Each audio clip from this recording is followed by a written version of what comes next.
Bienvenue dans ma vie de papa. Je suis Jean-Marc Olivier Ouattara, le papa derrière ma vie de papa. Et aujourd'hui, nous allons parler de quelque chose d'assez spécial. Nous parlerons des valeurs. Comment inculquer les valeurs aux enfants. Et pour cette thématique, on a décidé d'inviter une personne dont la vie, durant tout son parcours, partage tout ce qui est en rapport avec leadership, valeurs, transformation. Et aujourd'hui, nous recevons Christophe Assamoah. Bienvenue, Christophe. Merci, Jean-Marc. Christophe, pour les personnes qui te suivent pour la première fois, si tu devais te présenter. Je leur dirais que je suis stratégiste, conférencier et que j'aide les leaders à accomplir et à bâtir une vision qui impacte et qui traverse les générations. Et LTF? LTF, qu'est-ce que c'est? Qu'est-ce que c'est? C'est une plateforme, c'est une organisation à but non lucratif qui justement aide ces personnes-là à vivre plus heureux et à pouvoir accomplir, laisser un héritage de transformation. Donc LTF, c'est vraiment de former des personnes, des leaders transformationnels, mais à travers une chaîne de générosité. On dit souvent LTF, transformer pour transformer. Donc nous travaillons à te transformer afin que tu deviennes également un agent de transformation. Ok, on a une manière assez spéciale dans ma vie de papa à se présenter, puisque c'est une émission de papa. Donc Christophe, si tu devais te présenter en tant que père. En tant que père. Je suis un père, je dirais, comblé par la grâce que Dieu m'a fait d'avoir de beaux enfants, de bons enfants, des enfants intelligents, différents, mais chacun avec sa richesse. Donc c'est la reconnaissance, la gratitude envers Dieu que je dirais. Ok. Et pour cette deuxième saison, nous avons une méthodologie assez spéciale. Tu as des cartes en face de toi. Oui. Il y a 5 cartes, mais tu as le droit de choisir 4 cartes. La carte rouge, qui est la carte joker, c'est moi. Il y a le pouvoir de toucher cette carte. Donc, ce qui se passe, c'est assez simple. Derrière chaque carte, il y a des devinettes. Et derrière chaque devinette, il y a une question. Super. Donc, tu as le choix de choisir la carte que tu veux. Donc, en fait, tu choisis 4 cartes. Ouais. Donc, c'est un piège, là. Ok, alors je prends celle-là. Ok. Je prends la carte. Tu prends la carte, tu lis la question. Invisible, mais puissante, je passe par l'exemple, les gestes et les mots. Je suis plus efficace que les discours. Trop gros, qui suis-je? Ouais. Alors, je dois répondre à la question. Tu réponds à la question? Alors, permets-moi de relire, je ne savais pas ce que je devais faire. Invisible mais puissante, je passe par l'exemple, les gestes et les mots. Je suis plus efficace que les discours. Trop gros, qui suis-je? Selon toi? Je dirais les actes. Les actes? Oui. On peut accepter ça, mais pour ce numéro, ce n'est pas les actes. Pour ce numéro, la réponse, c'est l'éducation. Ok, l'éducation. Mais on peut mettre les actes dedans parce que les actes font partie aussi de... Tu n'es pas très loin. On sait qu'au quotidien, tu partages des valeurs avec tes enfants. Comment tu fais pour que ces valeurs deviennent naturelles pour eux? Alors, déjà, je le dis, Dieu nous a fait la grâce d'avoir 5 enfants. Ok. Et chaque enfant est très différent. Chaque enfant est très différent. Et les enfants, c'est des êtres qui sont très vite influencés. Ok. J'allais dire même influençables. Mais à des niveaux différents en fonction de l'enfant.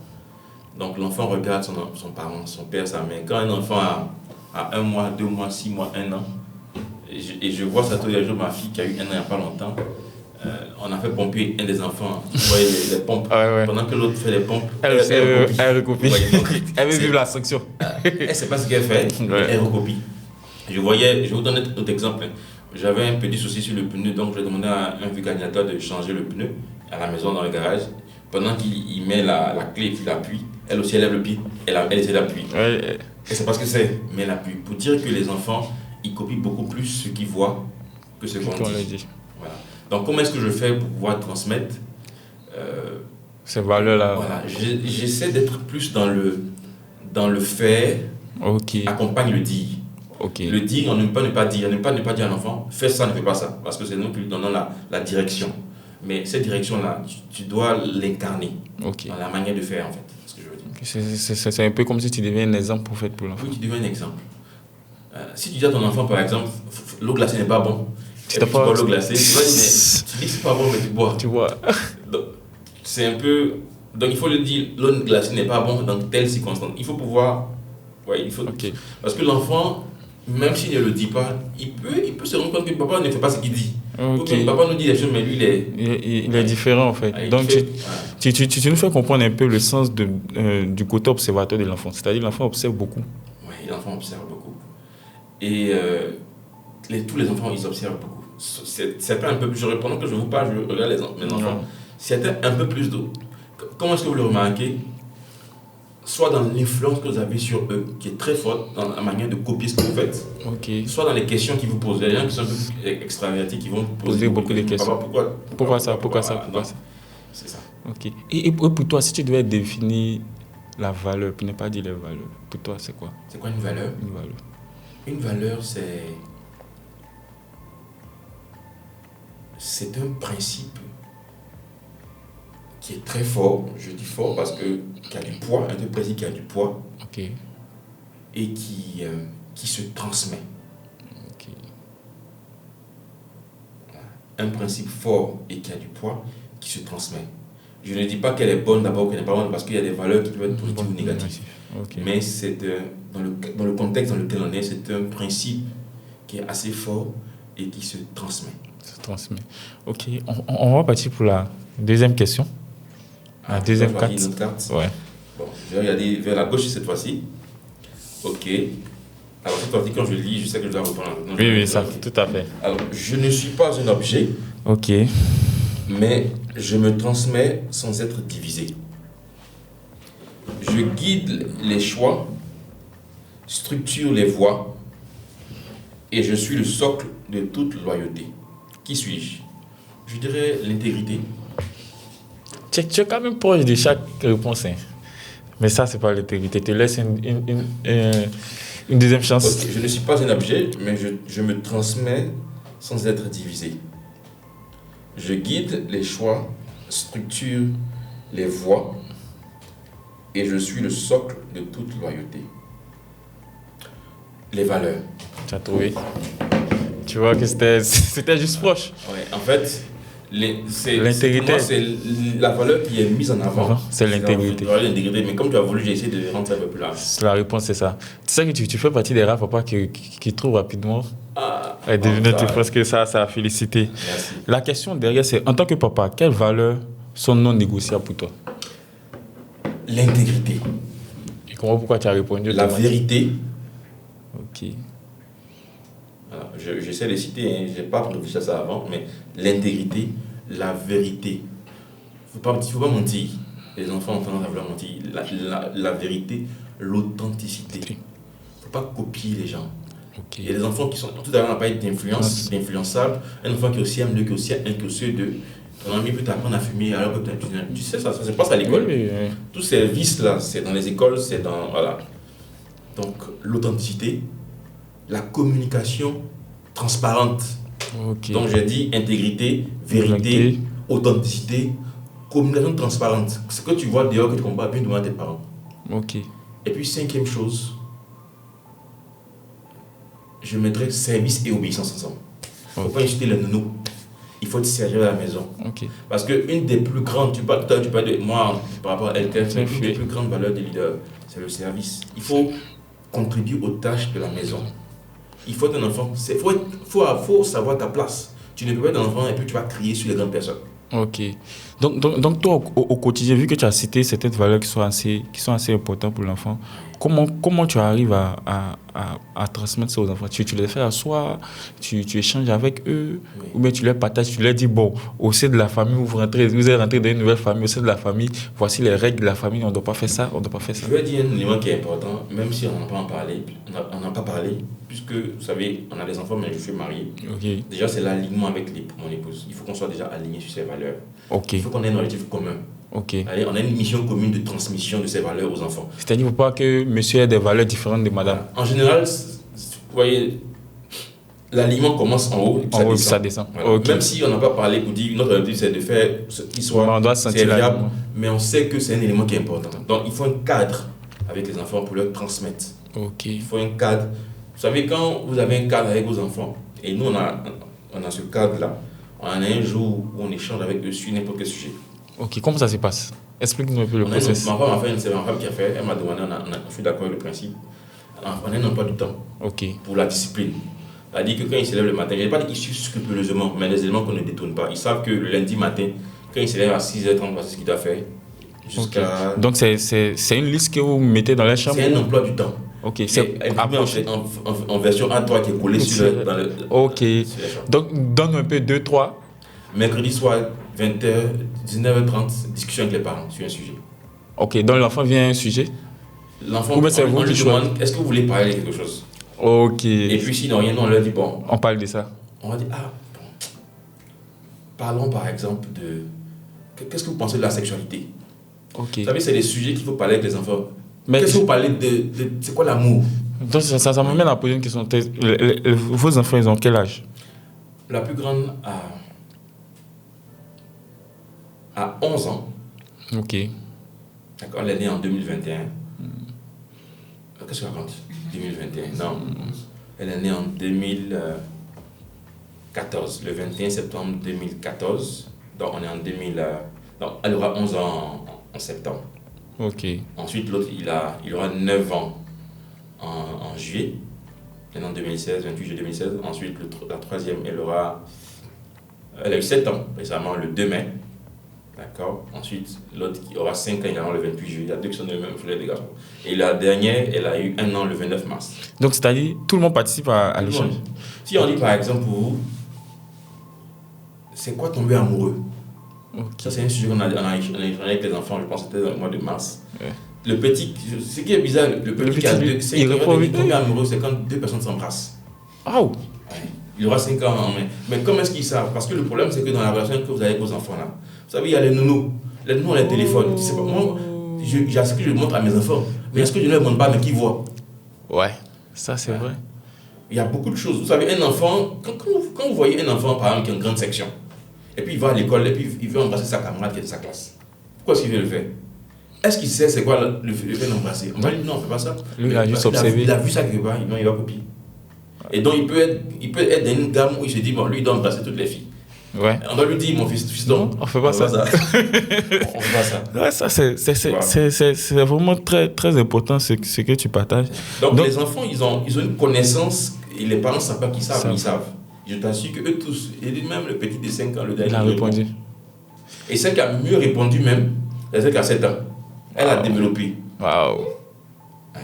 Donc, ça m'amène à poser une question. Vu qu'il y a des papas qui nous suivent, peut-être qui n'ont pas l'habitude d'échanger avec les enfants, à partir de quel âge tu peux conseiller ce système que tu as mis chez toi? Je pense que ça devient urgent. Vous savez, bon, il y a les enfants, il y a des cycles. Ok. Il y a les premiers pas, à partir déjà de 3 ans, à partir déjà de 3, 4, 5 ans, ils commencent à échanger avec eux. Après, il y a l'âge intermédiaire, quand ils ont commencé à aller vers la puberté, là, déjà vers CM1, CM2. Il ne faut pas attendre que la petite enfant arrive en 6e. Okay. Parce que ton enfant qui arrive en 6e. Alors, moi, excusez-moi de le dire, mais j'ai des nièces qui ont 13 ans qui sont draguées. 13 ans qui est 5e. Mais aujourd'hui, il y a des cas graves où des enfants qui ont des enfants. Mais je veux dire, une nièce qui a 13 ans peut être draguée au supermarché, peut être draguée par le gardien, par quelqu'un. Oui, oui. Donc, il ne faut pas attendre qu'elle découvre ça. Aujourd'hui, je suis catholique. Bon, il y a la catéchèse. Les enfants se retrouvent tous sur la paroisse l'après-midi, ça vient après-midi. Il y a des gens qui viennent avec de bonnes intentions, et d'autres de moins bonnes. Et ils sont tous ensemble. Ouais. Donc il faut que toi, tes enfants aient eu des valeurs à la maison. C'est à la maison que tu leur donnes les valeurs. Comme ça, quand ils vont au dehors, tout à l'heure, j'ai parlé dans les 5 éléments, j'ai parlé de la communication transparente. Il faut que tes enfants te disent, il y a une musique qui m'a dit cette chose, je n'ai pas compris. Ça, c'est tu lui dis, quand il te dit ça, là, c'est ça. tu n'écoutes pas, voilà ce que tu dois répondre. Okay. Tu dois pouvoir lui dire ça. Si ta fille qui est en 5e, tu veux jamais parler de tomber amoureux, tu peux lui dire à ton enfant, tomber amoureux, c'est naturel. Il ne faut pas que la personne, parce que souvent les enfants ont peur, les enfants vivent des choses. Et après ça peut influencer l'amour. On peut lui dire non, tomber amoureux c'est naturel, mais s'embrasser c'est pas bon. Quand dans 5 ans s'embrasse, ce sont les parents qui s'embrassent. Ok. Donc, on peut te dire, quand tu es amoureux, si tu demandes à ton enfant qui a 5 ans, il peut te dire, quand on est amoureux, on s'embrasse. Il dit non. Quand on est amoureux, on ne s'embrasse pas. On dit aux parents, je suis amoureux. Et puis tu viens, on va te dire ce que tu dois faire. Puis on le dit à l'avance. Ok, c'est-à-dire, il ne doit pas apprendre ça dehors. Voilà. Il doit savoir que quand il est amoureux, il doit venir dire. En fait, il doit avoir des réflexes automatiques que vous avez conditionnés. Qui sont déjà inculqués à travers les valeurs que vous voulez qu'eux ils portent. Donc, au fait, ça prend en compte je ne sais pas si on va appeler ça la complexité d'être parent, mais c'est vraiment un challenge aussi. Oui. C'est-à-dire, je peux donner un exemple. Hein. Ok. Un exemple qui concerne quelqu'un que tu connais. Alors, je dis à un enfant, par exemple, un garçon un garçon ne se stresse pas. Ouais. Tu comprends? Un garçon ne se stresse pas. Et puis, je reçois un visiteur chez moi et puis il vient, il est stressé. Ils disent, mais papa, tu as dit qu'un garçon ne se stresse pas, mais il est visité. Il dit, oui, il y a des garçons qui se stressent, mais vous là, un garçon normal ne se stresse pas. Et puis, il laisse, pourquoi un garçon ne se stresse pas? Non, je dis. Je ris parce que la personne, c'est moi en question. Et ce jour, tu m'avais informé. Donc, moi, j'étais un peu gêné parce qu'il voit sûrement, ça doit être la plus grande. Elle venait, tu m'as donné un bonnet à porter. Jean-Marc est venu chez moi pour quelque chose, et puis il dit, tu es stressé, moi, mes enfants. Donc, porte un chapeau. Il donne un chapeau. Ouais, tu m'as donné. Bien vu le bonnet, mais apparemment, la petite avait vu un peu. Donc, elle vient, elle me regarde un peu. Et c'est qu'après, vous allez te poser des questions. Oui, mais on peut leur dire, attendez. Et c'est là, justement, la beauté de la discussion avec les enfants. Ok. Pour leur dire que voici la norme. Mais il y a des gens, eux, ils ne sont pas dans la norme. Non. Voilà. Mais vous devez être dans la norme. Ça, c'est vrai. Oui. Je pense que c'est très important. Et donc, le premier point, le point sur lequel tu as partagé qui est très important, c'est déjà mettre en place, on peut dire inculquer dès le bas âge les valeurs qu'on veut aux différents enfants. Mettre en place, vous avez mis en place un système de sécurité. Mais c'est ce que j'aimerais demander. Le système que vous avez mis en place, ça, quel que soit l'emploi du temps de monsieur et madame, c'est respecté? La discipline du système de sécurité, donc l'emploi du temps est le cadre, oui, il s'applique également aux parents. Ok. Donc les parents peuvent être occupés, mais ils doivent s'efforcer de respecter. Je ne dis pas que c'est parfait à 100%, il peut y avoir une déviation. Mais il faut... Le papa que je suis, par exemple, donne beaucoup de formations en semaine. Donc il arrive que, mais je vais m'arranger pour dire à l'enfant, je ne peux pas rester pour les 1h30 qui sont prévues, mais j'ai fait 30 minutes, 40 minutes, tu vois. Mais je suis impliqué. C'est que je suis engagé dans le respect de l'emploi du temps. Pour la partie où il y a vous savez, il y a des éléments, par exemple, je sais que samedi matin, le samedi matin, c'est le ménage. Les enfants doivent faire le ménage. Okay. Les filles doivent apprendre à faire leur chambre, à faire leur lit. Ils doivent apprendre à balayer. Il y a des noms, mais ils doivent apprendre. Bon, ça, c'est pas moi qui vais suivre. La maman sera plus regardante sur ça. Ouais. Okay. Mais il y a des éléments où je dois être assis. Là, je sais que je dois être là à telle heure. Ok. Et ça m'amène en même temps à poser des questions en termes de comment peut-être ton exemple peut aider certains parents. Est-ce qu'il y a des heures à regarder la télé, des heures à aller dormir, des heures à respecter tout? Oui, je pense qu'il faut... Tu sais, je te livre un secret, c'est que moi j'ai vécu dans ma maison sans télé pendant des années. Jusqu'à après un an et demi, j'ai mis une télé dans ma maison.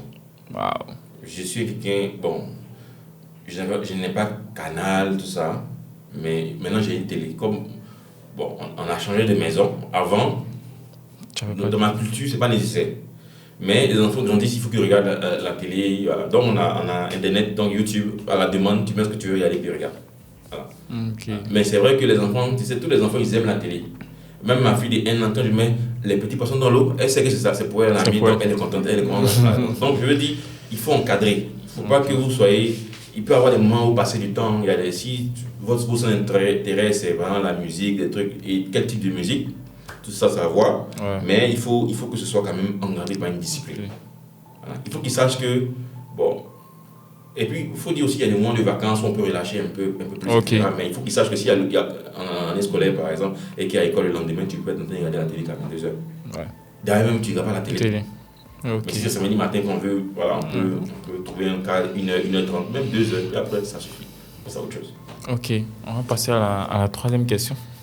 Ok. Je ne vois pas, mais je soutiens. Ok. Je n'impose pas, mais je rassure. Je peux être personnel ou communautaire. Je suis une boussole intérieure. Qui suis-je? Je peux relire une deuxième fois? Ouais. Je réponds à quelque chose, mais je vais dire. Je ne vois pas, mais je soutiens. Je n'impose pas, mais je rassure. Je peux être personnel ou communautaire. Je suis une boussole intérieure. Alors, j'ai 2 réponses qui me viennent en tête. Ok, lesquelles? Le conseil, et puis j'ai la discipline qui me vient en tête. Les 2 éléments qui me viennent. C'est un peu loin. La réponse, c'est la foi. Ok. Tu arrives à comprendre? Tu sais, bizarrement, la foi est à la fois un conseiller et puis un élément de discipline. Oui, c'est ça, il dit tes réponses, on ne peut pas traiter parce que tes réponses sont... Oui, parce que la foi... Joue les 2 rôles. La foi, c'est la base de ton caractère, de tes valeurs. C'est la foi qui éclaire tes valeurs. Tout à fait. Et ce qui te donne une discipline. Et puis, tu sais, la foi te conseille sur tes choix. Non, La foi te fait vivre d'une certaine manière. Donc, je répète, la foi te fait vivre d'une certaine manière. La foi te fait emporter un chemin. Donc, la foi est le meilleur conseiller. Wow. Donc, moi, excuse-moi, je ne dirai pas tes réponses à l'avance. C'est tes réponses, mais je te dis que ça me donne un feeling. Quoi. Ouais, ça, j'ai compris. Je pense que c'est un mot très important. Ça m'amène à te poser cette question. Quel rôle joue la foi dans ta façon d'être un père? J'aime cette question. Parce que ce qui est beau avec la foi, c'est que ça transcende toutes les sphères, tous les domaines. C'est-à-dire que la foi va s'appliquer à ta vie scolaire, si tu es grand comme petit, parce que quand on est grand, on étudie aussi.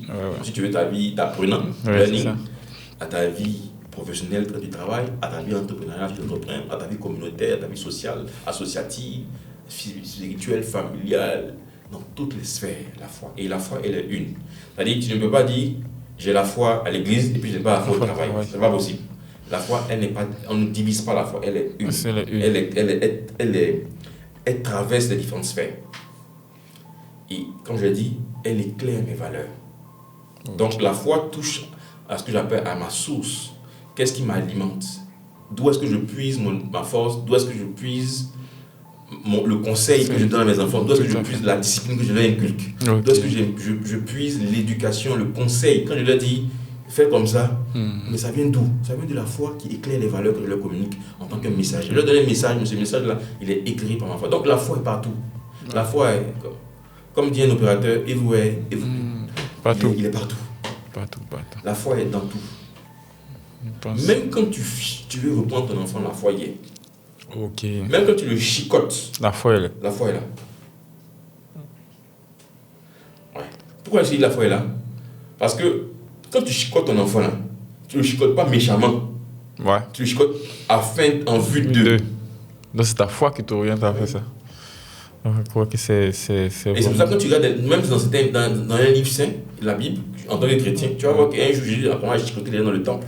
Ouais, où il cassait tout, renversait. C'est sa foi qui l'a poussé à faire ça. Si ton enfant fait une bêtise, tu le corriges. Et tu lui dis, on rencontre ça dans ma maison. Voilà. Je pense que ça, c'est un bon conseil pour tous les papas qui suivent. Je crois que nous sommes déjà à la dernière question. À la dernière question. Dernière question. Je suis une lumière dans l'obscurité. Wow. Un souvenir dans l'épreuve. Je montre que même les tempêtes peuvent avoir un sens. Ouais, c'est beau ça. J'ai un mot qui est venu dans ma tête, mais je vais redire, comme ça je vais ajouter. Je suis une lumière dans l'obscurité. Un souvenir dans l'épreuve. Je montre que même les tempêtes peuvent avoir un sens. Tu sais à quoi ça me fait penser? La parole de Dieu.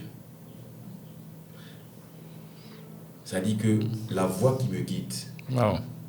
Moi, c'est ça qu'on peut penser. J'allais dire le Saint-Esprit. Le Saint-Esprit. Je pense que c'est chrétien, non chrétien. Peu importe, c'est ma foi. C'est ouvert à tout le monde. Comme on parle de foi, quand tu dis je suis une lumière d'obscurité, un souvenir dans l'épreuve, parce que. Et puis je montre que même dans les tempêtes, ça dit que ça touche à la dimension de leçon apprise. Okay. Ouais. Mais quand je vais plus profondément que ça, c'est quelque chose qui accompagne la foi, mais qui est la parole ou bien le divin qui est en moi. Sinon, c'est pas la bonne réponse. Je pense que ça va dans l'idée. La réponse ici, c'était un moment vécu par la foi. Oui, mais c'est dans la présence, tu vois, dans la présence, tu vois. Oui, c'est ça. Aujourd'hui, tes réponses sont alignées. sont alignés aux différents terrains. Ouais, tes réponses sont alignées.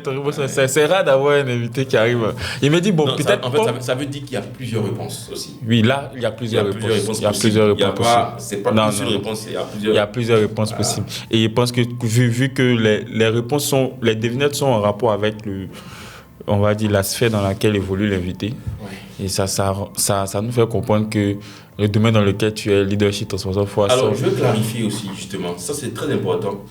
Je suis un chrétien qui intervient dans différentes sphères. Okay. Alors, LTF n'est pas lié à chrétien ni à musulman. C'est lié à tout le monde, tous ceux qui veulent créer un impact qui travaille la génération. Tout à fait. Voilà. Sur la sphère chrétienne aussi, j'ai un domaine où j'interviens.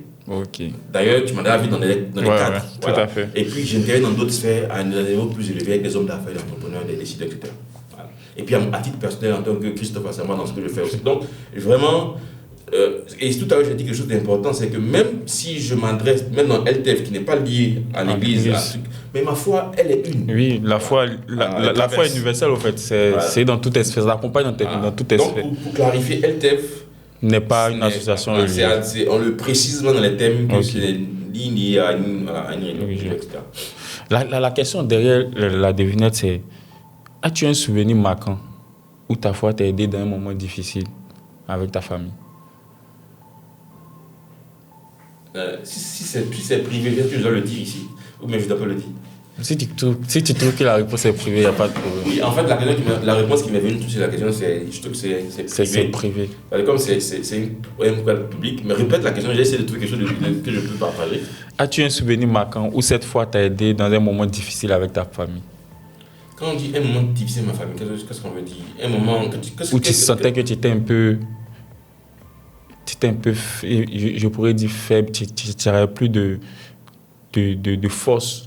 Tu as essayé par tous tes moyens personnels. Ok, il ne faut pas dire avec ma famille, il faut dire dans la vie. Oui, on va. Je pense qu'avec la famille, c'est un peu privé. Donc, on va dans la vie. En fait, quand tu dis ça, quand tu es avec la famille, je vois ça en termes de. Comme c'est qu'il y a eu un problème. Ok, non, c'est pas ça la question. La question n'est pas ça. Dans la vie. Dans beaucoup de domaines. Moi, j'ai été mis au dehors des fois quand j'allais à l'école, il m'est arrivé d'être mis au dehors. Wow. Et pourquoi? Parce que j'avais pas oublié ma nationalité. Il m'est arrivé, mais je veux dire. C'est une leçon que tu apprends. Il m'est arrivé, par exemple, je me rappelle que lorsque après le bac, pendant les années où on était dans une grande école ici, à l'université, je dirais comme ça, je cherchais des voies et moyens pour pouvoir avoir accès à un certain niveau. Mais j'étais limité par les finances. J'ai eu des admissions dans cette université où je voulais partir. C'est pas possible. Donc, qu'est-ce que j'ai fait? C'est ma foi qui m'a permis de pouvoir avoir accès à ce niveau. Voilà. La foi dans la prière, parce que, voilà, la prière qui alimente ma foi, mais voilà, la foi également qui alimente la prière, donc c'est les deux sens. Et puis pouvoir trouver un chemin qui a été comme une ouverture pour moi à de nouvelles opportunités. Donc la foi, oui, nous ouvre à des opportunités. Les portes peuvent être fermées, mais la foi va... Et cette foi-là, il ne faut pas la rendre au point spirituel. C'est vrai qu'elle vient de Dieu, mais la détermination, la foi va avoir une des conséquences de la foi, c'est la détermination. C'est l'excellence. Tu n'as même pas besoin de... Ça veut dire que tu peux prier, c'est bien, mais même si tu ne pries pas, que tu es déterminé, que tu es courageux, tu es résilient, tu es persévérant, ça va. La foi, ça s'applique. Ça va s'appliquer. Donc je pense que le point que tu partages, c'est assez important parce qu'on a, en tant que chrétien et humain, on a tendance à voir la foi assez spirituelle. Voilà. Donc l'exemple que tu viens de partager, c'est quelque chose de... Tu peux la mettre à un niveau plus élevé, mais elle est universelle, c'est une force de transformation. Je pense que là, on a la fin. Comme je t'ai dit, la dernière carte, c'est la carte Joker qui m'appartient. Et la question, c'est, si tu restais un seul message à transmettre à tes enfants, une seule phrase qu'ils garderaient de toi toute leur vie, quelle serait-elle? Je vous aime, impacter le monde et briller très fort. Wow. Je pense que ça peut être la conclusion de l'échange, mais je vais te laisser partager un dernier mot, si tu as un mot à donner en rapport avec cette thématique à tous les papas qui nous écoutent. Je pense que c'est une belle initiative, je te félicite et puis je te remercie pour l'invitation. C'est vrai qu'on met beaucoup plus les projecteurs sur les mères. Ouais. Merci de penser au père. Je pense que ce serait bien que des organisations qui soutiennent la fête des pères, les papas te soutiennent. Que ça puisse aller très loin et que les parents puissent avoir une plateforme de conversation et puis de témoignages, de tips, de conseils à se partager.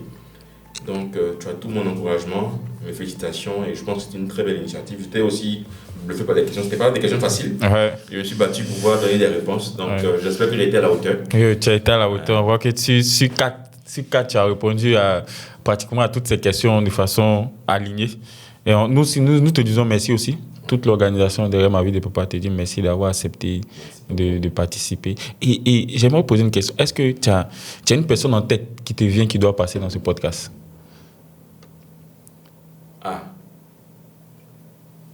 Que tu penses que ces conseils pourront faire du bien? J'ai même plusieurs personnes. Plusieurs personnes. Donc, tu pourras recommander des personnes des papas bien. Des papas bien. Ok, donc je pense qu'on va te relancer pour avoir accès à ces personnes-là. Et on aurait dit aussi merci à ces personnes qui nous ont suivis. Nous invitons à vous abonner à nos différentes pages, Ma Vie de Papa sur Facebook, Instagram. Bientôt, nous allons lancer sur TikTok. Et on vous donne rendez-vous pour la prochaine édition. Merci.